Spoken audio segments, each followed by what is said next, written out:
recusar essa proposta, porque isso significa a lógica da privatização, né, dos espaços públicos, que já foi feito em vários outros locais.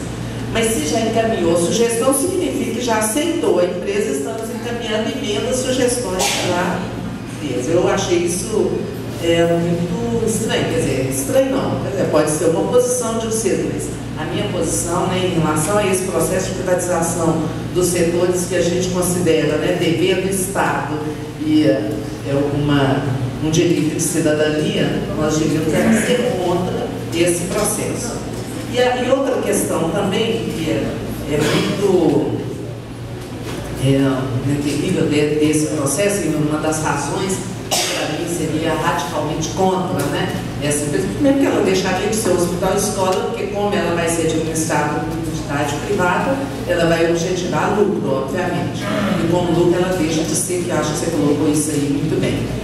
E depois o seguinte, uma das coisas que você levantou é de que é levantado pela universidade de que o custo, né, do hospital é muito caro, né, e que essa seria uma das formas de resolver o problema. E aí você levanta do custo da folha de pagamento, e que os encargos trabalhistas aqui são muito caros. Bem, olha, não é real. Primeiro é o seguinte, os custos de folha de pagamento, eles são altos na lógica de que nós somos um hospital que atende ao social e que atende à escola, como uma escola. Então tem que ter mais pessoas. Mas os encargos trabalhistas no Brasil não são caros, porque o princípio dele, ele bate em cima de um salário extremamente baixo. E isso não representa, portanto, um custo dentro dos cálculos trabalhistas.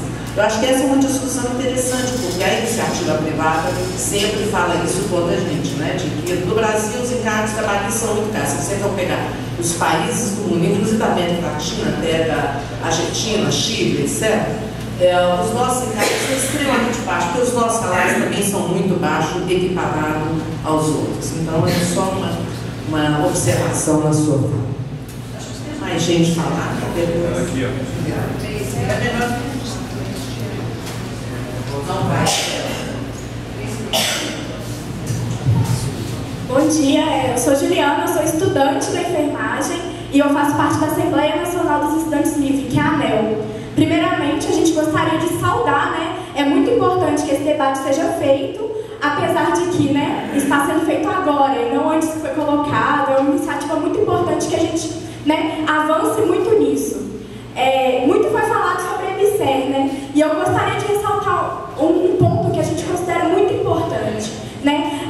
No país como um todo, as políticas de privatização do governo são muito intensas, né? E isso se dá também no âmbito da educação e da saúde. A EBSER é um exemplo claro disso. Não é uma concessão de uma empresa, não é um contrato, é a privatização do Hospital das Clínicas. Não há mais garantia de que o Hospital das Clínicas vai garantir para a gente ensino, pesquisa e extensão. O meu estágio enquanto estudante está ameaçado diante da EBSER. E é importante que a gente faça esse debate, né? Que a gente coloque os pingos nos is. É uma privatização mesmo. É uma empresa com um contrato em branco, né? É isso, a gente vai assinar um contrato que a gente não sabe especificamente. Inclusive, né, será que o hospital continua a ser um hospital 100% SUS? Como que a população como um todo, de um hospital grande que atende uma população não só de Belo Horizonte, vai continuar atendendo essa população? É um debate importante que a gente faça também e leve esse debate para além da universidade, né? Porque vai atingir os usuários da saúde pública como um todo. Muitos dizem, né, e inclusive dentro do hospital também, que é um problema de gestão. Mas a verdade é que enquanto o governo federal não tiver políticas claras de investimento nas áreas sociais, de saúde e educação, enquanto a prioridade do governo for a construção de grandes hotéis, de grandes estádios para a Copa do Mundo, os problemas sociais não vão ser resolvidos. Uma empresa não vai resolver os problemas do Hospital das Clínicas. O que vai resolver é investimento em saúde, investimento em educação. E hoje a gente vê completamente diferente. Mais de metade do PIB é destinado para o pagamento da dívida, para investimento em empresas, para que isso tudo seja feito. E as áreas sociais só ficam cada vez mais decadentes.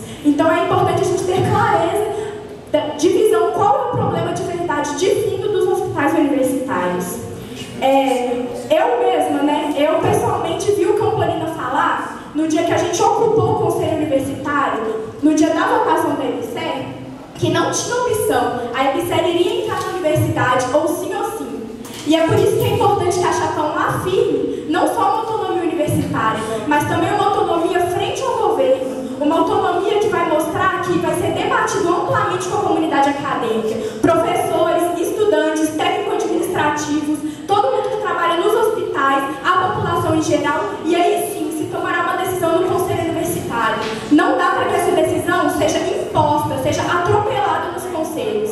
E o apoio à Chapão é por isso, é a chapa que se dispõe a debater, que se dispõe a mostrar as contradições que a EBSER vai trazer para a universidade. Então é isso que eu queria falar. Obrigada. Professora Rosalene, vice-candidata de chapa 1 para reitor da nossa instituição. Aqui, por favor.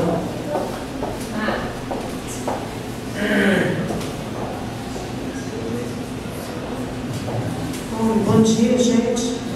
Eu sou Rosalene Cavazos, da Faculdade de Educação.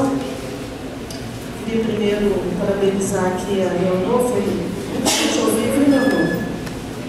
Muito bom, foi um aprendizado enorme. Acho que a gente vai ter que ler ainda muita coisa para poder entender toda a complexidade da situação, né?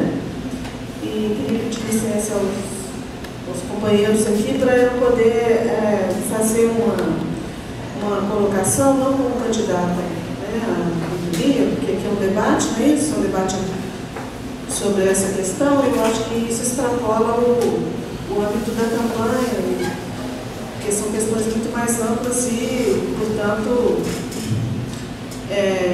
o nosso programa para Chapão, ele tem algumas, ele está limitado pela discussão que foi feita no movimento. No entanto, eu faço estudos já há muitos anos sobre as questões da sociedade que a gente vive, a sociedade contemporânea, a educação e os problemas sociais. Então, vou expor um pouco desse conhecimento que eu tenho feito, que eu tenho adquirido no decorrer da minha vida. Bom, primeiro, dizer que eu acho que a gente precisa entender essas questões sérias, em especial toda essa complexidade levantada pela Leonor, num quadro que é um quadro mundial. Porque se a gente situar essas questões somente achando que é um problema no Brasil, a gente corre o risco de não ver que a complexidade é ainda maior dos problemas que a gente, das consequências, né, do processo de privatização de tudo que é público. Isso está acontecendo no mundo inteiro, né? Esse processo está acontecendo no mundo inteiro. Então, acho que a gente tem que entender isso, que é um avanço do poderio das grandes empresas, em especial as empresas transnacionais, tanto sobre o Estado quanto sobre a população de um modo geral. E as consequências disso é que tudo vira mercadoria, tudo. Já era. O capitalismo é um sistema que tudo para ele é mercadoria. Mas agora, ainda mais, ou seja, a saúde, a educação, a moradia, serviços sociais de um modo geral, tudo vira mera mercadoria. E as pessoas também. Pessoa não é gente, é mercadoria, e isso é muito forte. E para se chegar a tais objetivos, é necessário, então, silenciar, de preferência, até eliminar qualquer tipo de dissidência, qualquer tipo de resistência, de lutas. É por isso que se ataca os movimentos sociais, se ataca, criminaliza movimentos sociais, tudo isso, como a gente está vendo no Brasil, no mundo inteiro também. Então, pessoas são perseguidas enquanto pessoas, sindicatos, movimentos sociais. E eu acho que a nossa inteligência deve nos levar a compreender, então, que se nós não estudarmos a evolução mundial do próprio capitalismo, nós não vamos entender por que os governos nacionais estão tendo uma subserviência muito grande a esse desenvolvimento do capitalismo, independentemente de qual partido que ocupe esses governos. Então, por isso que a gente vê partidos que se dizem de esquerda fazendo as mesmas políticas dos partidos de direita, porque é a evolução do próprio capitalismo que impõe isso. E, é claro, os partidos que se submetem deixam de ser, claro, está do lado dos trabalhadores, da maioria da população. E o lugar que o ser humano tem nisso, que é um lugar de mercadoria, né? Eu acho que a gente tem como entender que isso está acontecendo no mundo inteiro, principalmente hoje, porque a gente tem as redes sociais, E eu acho que a gente tem que pensar o seguinte, tem que ampliar a nossa discussão, onde for possível. Nós queremos uma outra FMG, mas também nós temos que pensar que um outro mundo é possível e necessário. Obrigada.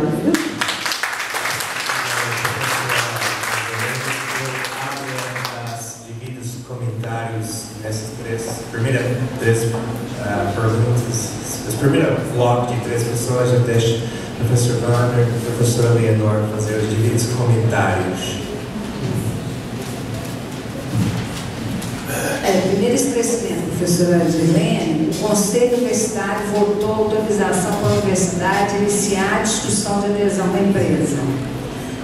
Isso já há um ano.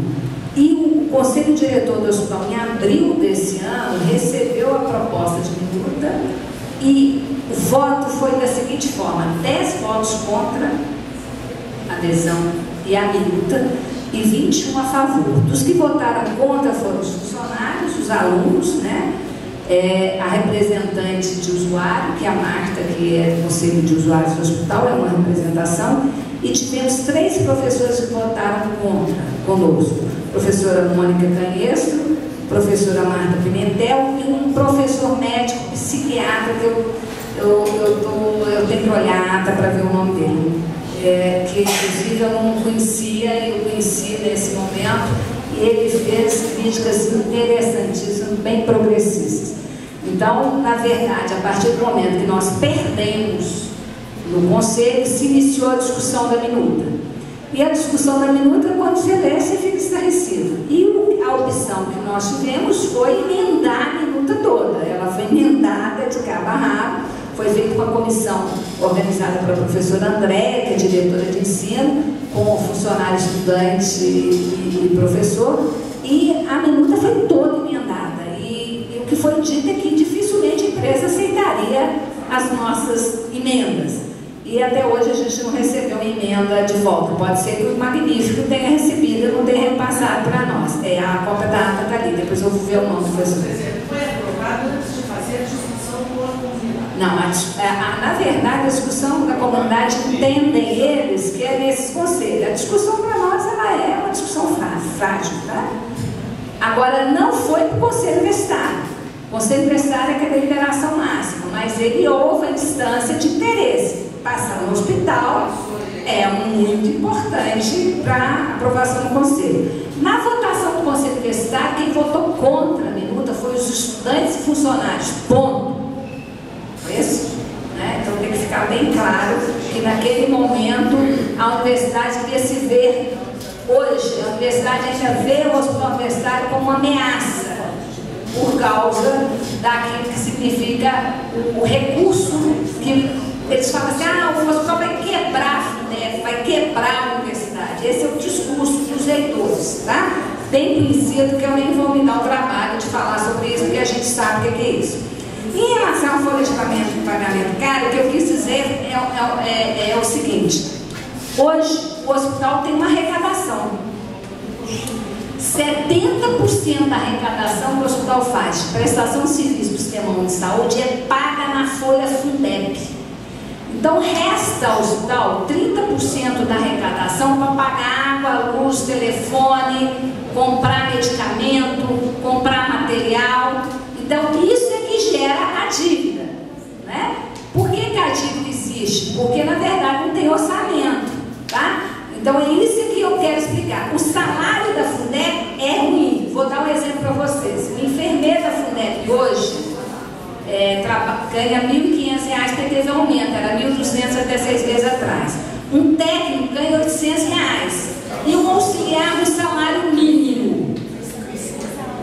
A FUNDEP recebe 150% a mais do que isso, que é o valor que eles alegam que é para ter a garantia de pagamento dos encargos trabalhistas e que, se caso tiver alguma ação trabalhista contra a FUNDEP, nós já estamos indenizando a FUNDEP para garantir esse pagamento. Então, é isso, tá? É só para poder ficar claro, porque senão as pessoas, eu fui feliz na minha observação, ficar claro. Outra coisa que é muito interessante a gente saber, a folha do Risoleta, gente, é o governo do estado. O salário do Risoleta é o dobro do nosso, tá? Um técnico Risoleta está ganhando R$ 1.200. É o que o mercado paga em Belo Horizonte. Então, vocês imaginem que hoje no hospital nós temos um turnover na enfermagem de 30%. Eu costumo dizer o seguinte, que o que a gente faz nesse hospital é um verdadeiro milagre. Nós somos muito competentes, porque ninguém dá conta de fazer o milagre que nós fazemos. Pra vocês terem ideia, hoje nós temos 1.447 trabalhadores na enfermagem. Eu sou doutora em dimensionamento de força de trabalho, né? É o que me dá gosto de trabalhar, gosto de falar disso e sei fazer isso muito bem. O hospital ficou alguns meses negociando com a empresa, no final do ano pedindo que eu fosse, né? Porque como eu tenho uma posição contrária, às vezes as pessoas acham que eu confundo a minha função com a minha posição. Eu estou com uma função e tenho que defender o interesse da instituição. Se é defender gente, eu vou defender com competência. E fiz. Para vocês terem ideia, o dimensionamento que nós temos hoje, o déficit de força de trabalho da enfermagem é de 300 enfermeiros e 500 técnicos de enfermagem. Isso com a PH funcionando, etc. E tal. O hospital não fechou nenhum leito. Isso significa que quem está mantendo o hospital aberto são os trabalhadores com uma super exploração de trabalho. Do ponto de vista de dia a dia mesmo, né, desgaste. Hoje nós temos estudos no hospital que denotam que os trabalhadores de enfermagem adoecem com 10 anos de hospital aos 42 anos de idade. E que nós tivemos em 10 anos 5 vezes mais aumento de adoecimento no trabalho com laudos restritivos e incapacitantes. Ou seja, a repercussão de você submeter o trabalhador a condições inadequadas de superexploração de trabalho leva a adoecimento comprovadamente com estudos que nós estamos comprovando isso.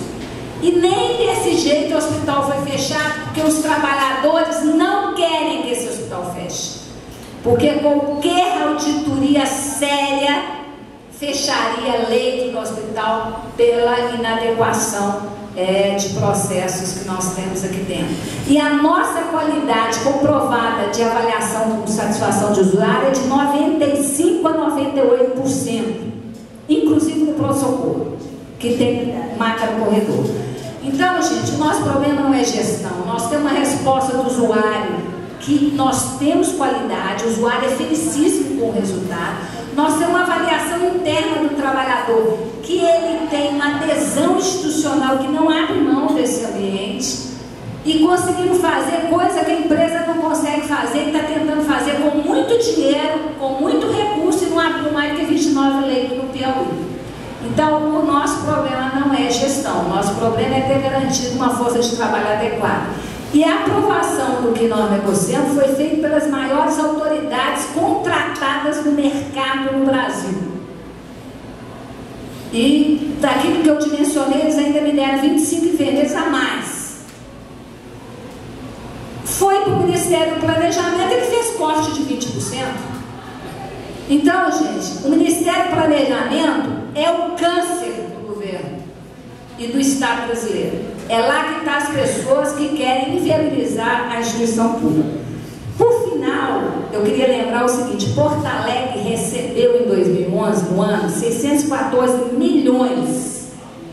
É um hospital equiparado ao nosso, em porte, em evolução. Sabe quanto que o hospital universitário nosso recebeu? 190 milhões. Olha, se o hospital de Porto Alegre for competente, ganhando no mínimo 3 vezes que nós ganhamos, e produz o que nós produzimos, se der para nós 690 milhões, nós vamos voar, né? Nós vamos voar. E ao contrário, Porto Alegre foi a referência para dizer que é o modelo de hospital, mas não é um modelo de orçamento. Eles querem que os hospitais universitários, mesmo com a empresa privatizada, tenham orçamentos inferiores, muito inferiores a isso. Então, a política de governo é uma política de mau caratismo, ao meu ver, porque no jornal aqui, ó, ontem vocês vão ver, ela está doando 1.700.000 para Santas Casas. Folha de São Paulo. Ô, gente, o governo todo dia doa bilhões para iniciativa privada, para os bancos, e vai dizer que não tem dinheiro para poder garantir 26.000 trabalhadores nesse país que vai fazer assistência à saúde no Brasil. Não, Porto Alegre vai entrar no contrato, não, para ela não é negócio, ela vai diminuir o orçamento. Porto Alegre é referência, mas está fora do contrato. E por fim, só lembrar que o Tribunal de Contas da União está desde 1990 denunciando as terceirizações na universidade. Aí eu quero lembrar que não é só o Hospital das Clínicas que tem terceirização. A UFMG está lotada de terceirização, mas é lotada. Aqui só está começando, em seguida o processo vai para as unidades acadêmicas, porque o TCU não está monitorando o HU, não, está monitorando as universidades brasileiras, e a denúncia de terceirização escancarada não é só dos HUs. Os HUs aparecem em maior volume, as unidades aparecem em maior volume, mas aqui na Faculdade de Medicina mesmo, se tirar os terceirizados, a Faculdade de Medicina para. E muitos contratos feitos por pesquisa, nós temos funcionário na universidade que é engenheiro que ganha 16 mil reais e que sai uma folha da Fundeb por 32 mil. E um engenheiro da universidade ganha 3.500, 4 mil. Então, gente, é claro que essas pessoas que colocam pessoas aqui que vão ganhar 16 mil, que claro que são QIs, não tem interesse de solucionar o problema, porque tem muito mais gente apadrinhada do que a gente imagina nesses lugares. E o TCU estabeleceu que dezembro de 2013 é o prazo para as universidades resolver o problema. Mas não é para o reitor, não. É para o governo federal, o Ministério do Planejamento. E aí o governo jogou essa bomba em cima da gente, em vez da gente jogar a bomba para cima dele, que é o Ministério do Planejamento, é que tem que resolver o problema.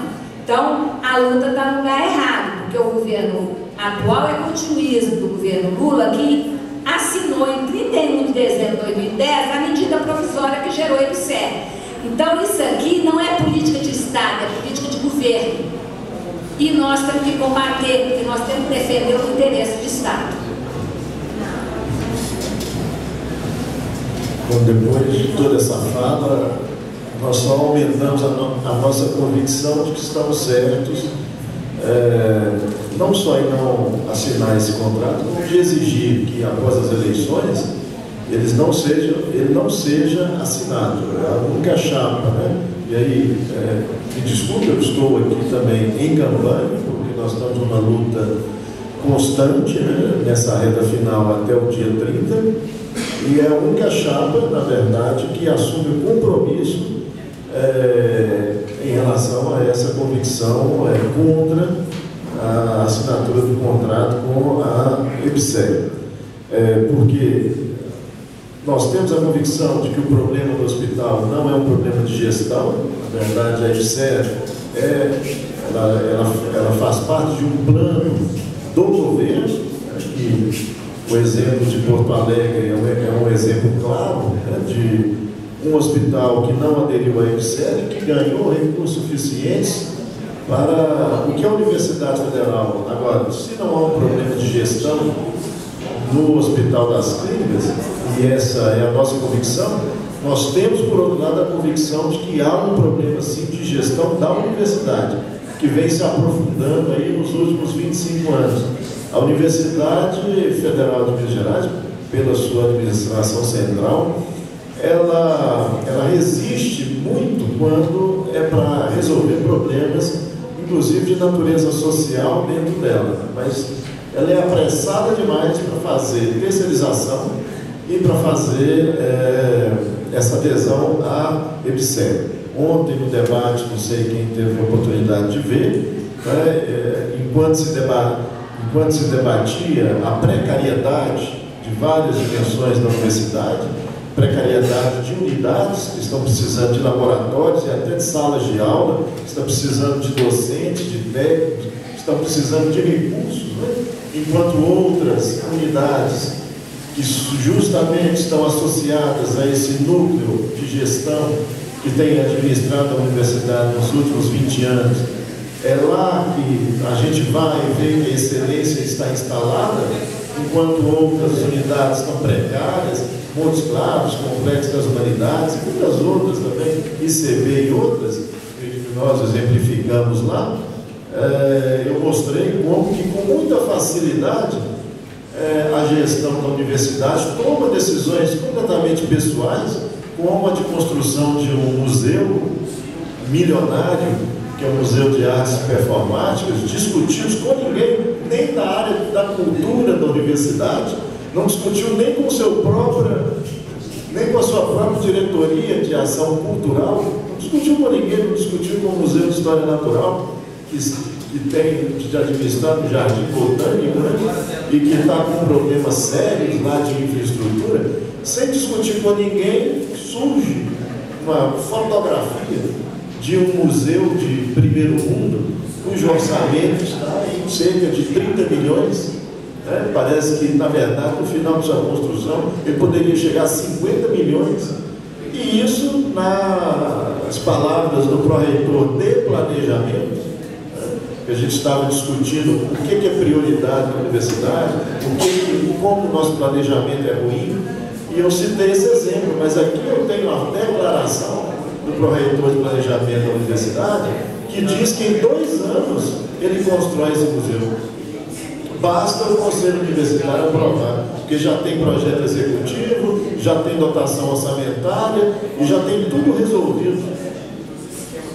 E já tem até onde será feito, né? Ali naquele lote entre o céu e a Lagoa da Pampulha. Ou seja, não discutiu com ninguém essa dotação orçamentária, tem unidades suplicando por ajuda imediata. Há 20 anos que elas estão solicitando apoio para a infraestrutura, com problemas inclusive de segurança interna, porque tem problema de segurança, tem problema de acessibilidade, problemas graves da universidade, demoram 20 anos para serem resolvidos, não tem dinheiro. Agora, da cabeça de um pró-reitor surge um investimento pessoal dele, que ele decidiu que ele tem que fazer um museu, que ninguém concorda com ele, nem o pessoal da rede de museus. E ele vai construir isso, provavelmente apoiado por um grupo do Conselho Universitário, e segundo ele fica pronto em 2 anos. As obras do ICB, 20 anos. O Complexo das Humanidades, 15 anos. Sem nenhuma perspectiva de serem concluídas ainda. É a perspectiva. Então, nós estamos convictos que não há problema de gestão nos universidades, mas temos a convicção de que é um problema sério de gestão da universidade. E é por isso que a gente está dando a oportunidade para a universidade mudar de vez essa linha, né, completamente pessoal que está tomando conta da universidade, para a gente discutir a universidade seriamente, com pessoas sérias, competentes, responsáveis, e a EBSER é apenas a gota d'água e a ponta do iceberg nisso tudo. Eu concluiria assim. Porque, inclusive, gente, eu vou ter que sair, porque tem uma reunião do ISEX daqui a pouco e a gente precisa chegar lá. Não.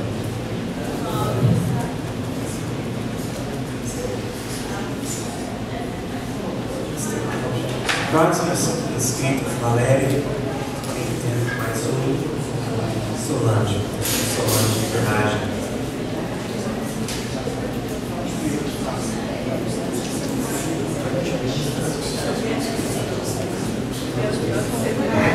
Bom dia a todos. Gente, na realidade, o tema desse debate, né? Não sei se todo mundo prestou atenção à pergunta que estava lá. Ele serve para quem e para quem? Não é? Então, que essa pergunta saia na cabeça de cada um que esteve aqui, né? E que, ao nos encontrarmos com os nossos colegas no nosso dia a dia, a gente faça essa pergunta para eles. Por quê? Porque a EBSER tem sido debatida aqui dentro da universidade desde 2010. Se não fossem esses debates, esses seminários, que nós, servidores, juntamente com os discentes, começamos a levantar, talvez a EBSER já tivesse sido aprovada, né? Então foram seminários, debates, meses e mais meses, Leonor já participou de muitas mesas, docentes da Escola de Direito, não é? Então, quem tem interesse, que a EBSER entre. Para quem? Vamos perguntar isso no nosso dia a dia.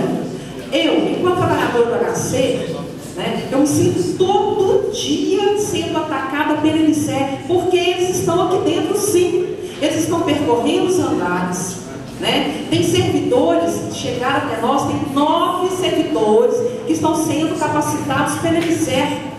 O que a gente queria, sabe, é que as nossas representações dentro dos conselhos, principalmente dentro do conselho diretor, exigisse que no portal Transparência fosse colocado o nome dessas pessoas que estão sendo capacitadas pela EBSER. Colegas, servidores públicos sendo capacitados pela EBSER aqui dentro do hospital.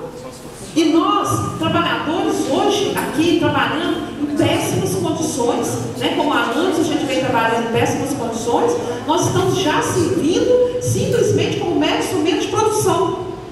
É isso que a gente está fazendo, produção, e nem é de conhecimento não, tá, gente? Porque a universidade tem que gerar conhecimento, tá? É produção mesmo capitalista. É aquilo que está dando mais dinheiro que a gente está tendo que ajudar a fazer, ajudar a produzir. Né? E que a gente tem que começar a pensar, fazer as pessoas pensarem nisso também. E outra coisa, realmente é um momento importante que a gente está vivendo, a eleição para reitor. Começa a mudança com a eleição para reitor, depois vem a eleição para os diretores, né? E o ano que vem, eleição presidencial. Porque tudo que a gente está vivendo aqui, isso aqui é o quê? É uma concepção de Estado que está aí do PT, a privatização dos partidos aliados desse PT, não é? Vamos começar a mudar agora. É agora, é a chapa 1. Quem aqui já teve a oportunidade de participar de outros debates de chapa? Uma pessoa só. Vamos sair então também, gente, do nosso comodismo, né? Vamos, eu estou de folga hoje, eu estou aqui, eu estou na minha casa. Vamos sair do comodismo, vamos participar dos debates, vamos ouvir o que as outras chapas estão falando, né? Teve uma chapa que foi, claramente, ela falou, não, a EBSER não tem problema não, a EBSER é SUS. Será que leu o estatuto da EBSER? Nem leu o estatuto da EBSER. Com certeza, EBSER é SUS aonde? Aonde está lá, claro, lá, que pode ter capital de empresas privadas. Está lá, muito claro. Tá bom? Então é isso. Vamos sair com essa pergunta, vamos perguntar para os nossos colegas: EBSER para quê e para quem?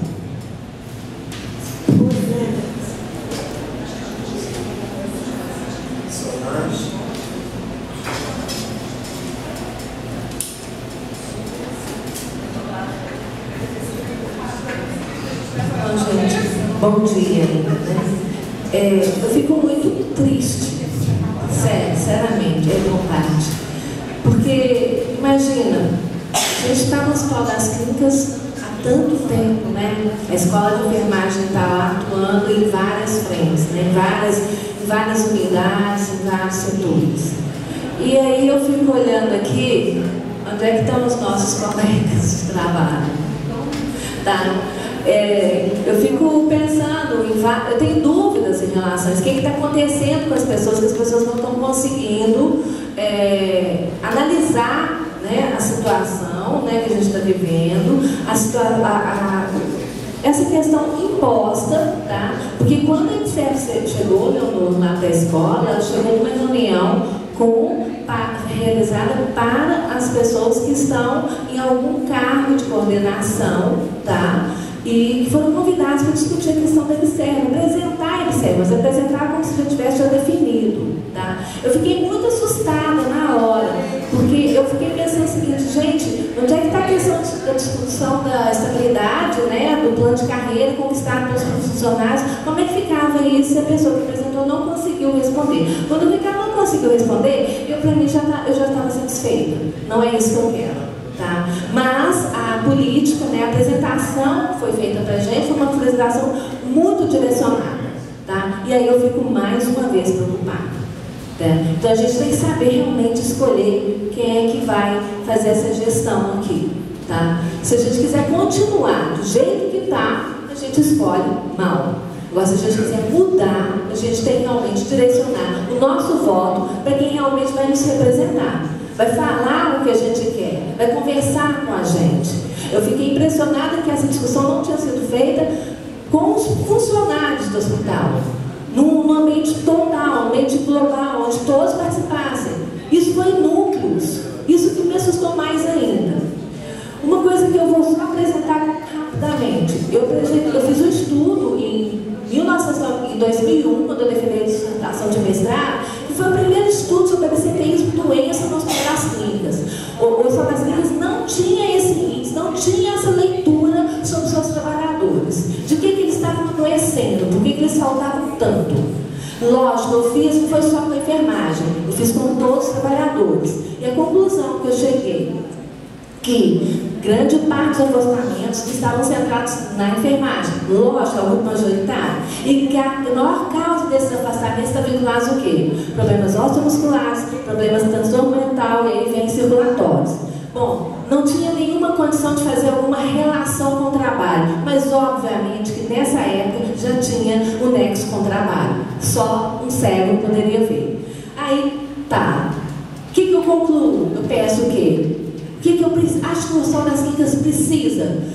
Esse estudo foi apresentado em 2001, defendido em fevereiro, tá? Dali gerou uma sequência de estudos pouco semelhantes, tá? Mas eu tenho certeza que a conclusão de todos é que o Hospital das Clínicas precisava de uma política preventiva que visava a melhoria das condições de trabalho e de saúde dos seus trabalhadores que estão ali. Então não é uma empresa que vai resolver isso não. Tá? A gente tem que estar mais atento às propostas que estão apresentadas para a gente e realmente fazer uma leitura melhor, para a gente não ser depois sofrer com as decisões, né, pela falta de informação. Muito obrigada. Obrigado, Solange. Guilherme.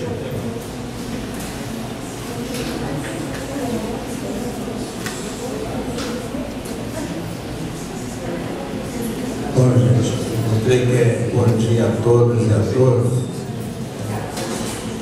Eu sou conselheiro da universidade, no meu quarto mandato, vivi dentro do hospital durante muito tempo, e eu acho que essa discussão, né, primeiro fazer uma correção aqui para o Mike, né, a Léo é demonstração de que os técnicos administrativos têm competência, ela não é professora na universidade. Né?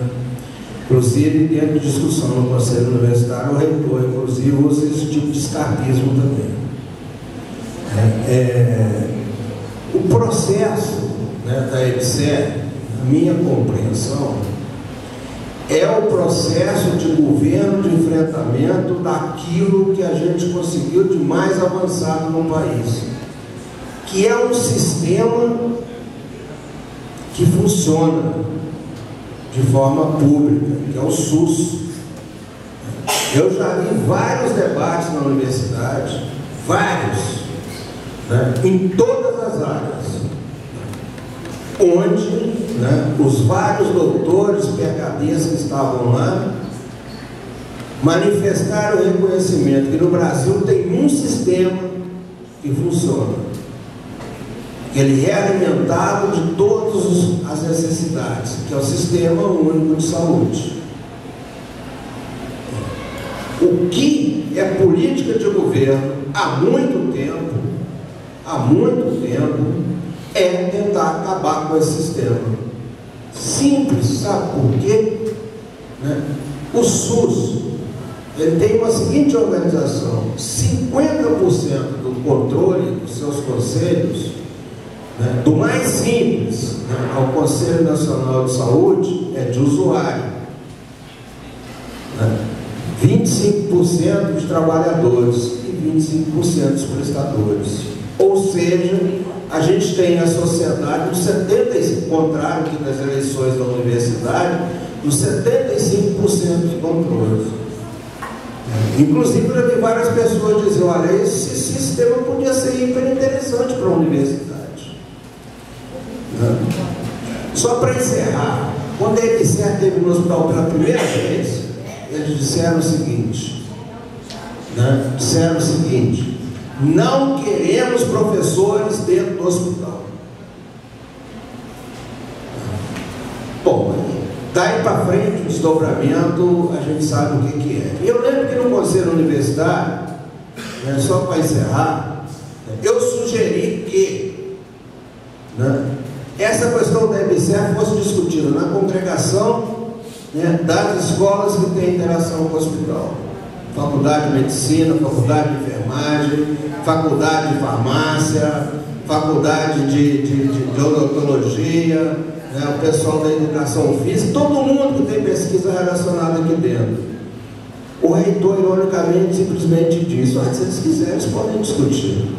Então, quer dizer, é um descompromisso total com aquilo que é público e que é de interesse do conjunto da sociedade.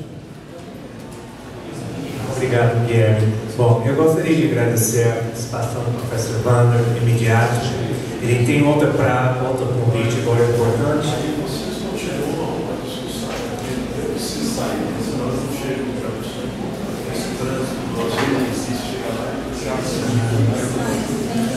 Leonor, você queria responder a uma dessas três falas?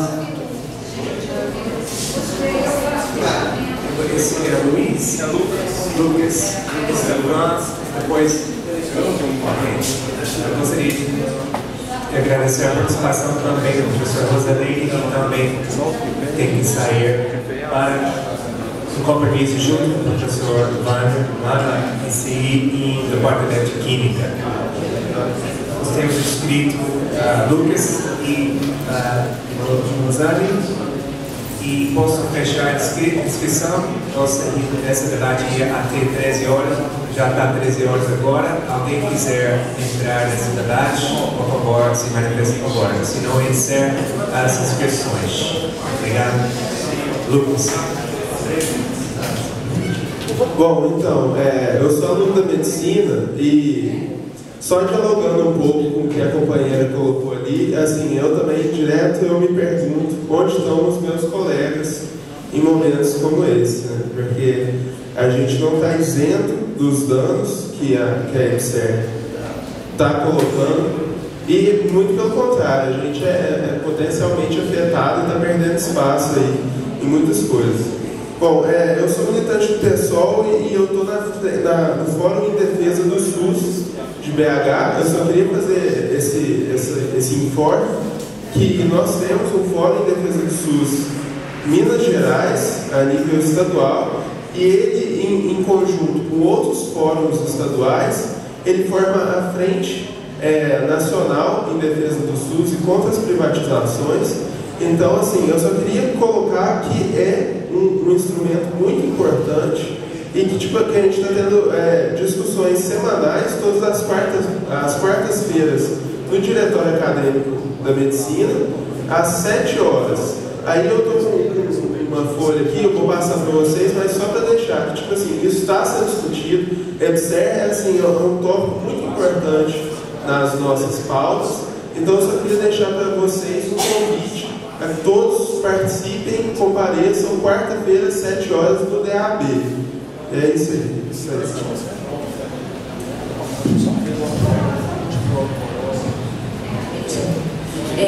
Nós já perdemos espaço de estágio. Eu lembro em 2003 que eu coordenava uma disciplina que era no último período da enfermagem e simplesmente no hospital Odilon Berto nós fomos convidados a sair. Porque a pergunta era: o que vocês vão dar de retorno para a gente, retorno financeiro? A gente não tinha como dar retorno financeiro, era pesquisa e extensão, é o que a gente poderia oferecer, isso não foi aceito. Nós perdemos esse campo em 2003. Isso pode acontecer aqui? Pode. Nós não temos retorno nenhum. Ok? CGP também. Esse foi o que mais me doeu, porque foi o hospital inteiro, entendeu? E a negociação, e era gente que tinha vínculo com a universidade. Ok? Então é chapão, né, gente? Esta dúvida. Olha o nível Rosana. Eu sou lá na Farner e ontem no debate, depois eu até emocionei agora, mas ontem no debate, quem ficou até o último momento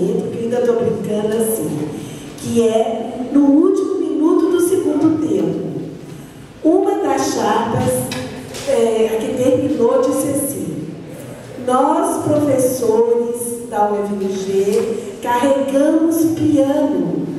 Nós carregamos os professores, a UFMG nas costas. Então, vendo a fala da professora Leonor, eu estou pensando aqui, são técnicos, né? São técnicos, não é verdade?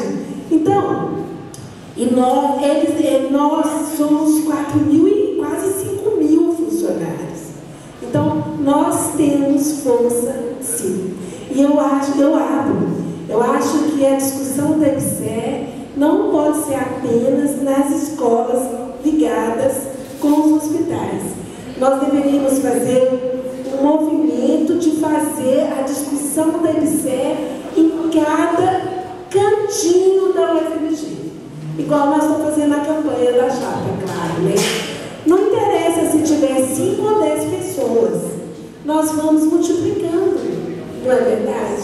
Então, eu já sabia que era um problema nosso, da UFMG. Agora eu tenho mais certeza ainda. Então, eu acho assim, vamos fazer a discussão em toda a unidade. Porque não é só o professor que carrega o UFMG nas costas, né? E ontem a gente observou lá o CDCOM, nas unidades, né? Todo lugar, gente, todo lugar está acontecendo o que está acontecendo no hospital. Só que aqui é maior o número, né? É mais potencializado, vamos colocar assim, tá? Obrigada, eu estou na luta, viu? Obrigado, Rosana. Eu decidi para me inscrever porque eu gostaria de fazer um desabafo com o professor da minha unidade e ex-coordenador do setor de informática da minha unidade.